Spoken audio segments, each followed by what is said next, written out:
সফল ব্যক্তি দৃষ্টিগোচর হয়, তাদের জীবনী থেকে কিছু শিক্ষা গ্রহণ করবার এবং প্রতিহিংসা পরায়ণতা পরিত্যাগ করবার।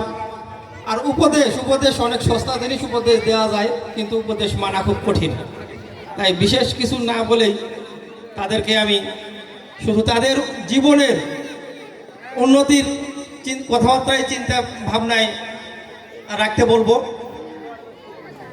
কারণ নিজেকে প্রতিষ্ঠিত করলে সবার কাছে সম্মান পাওয়া যায়। আর তোমরা তোমাদের না দাও তাহলে পরবর্তী প্রজন্ম কিন্তু তোমাদেরকে সম্মান দিবে না। তো যাই হোক, তোমরা তোমাদের সবসময় সাফল্যের চিন্তা করবে, সাফল্যের চিন্তা করে নিজেকে এগিয়ে নিয়ে যাবে। কেননা দেশ তোমাদের দিকে তাকিয়ে আছে, তোমরাই দেশের ভবিষ্যৎ কর্ণধার হবে, দেশকে এগিয়ে নিয়ে যাবে, দেশকে সব উন্নতির চরম শিখরে পৌঁছে দেবে। তোমাদের উপর অর্পিত হবে অনেক বড় বড় দায়িত্ব।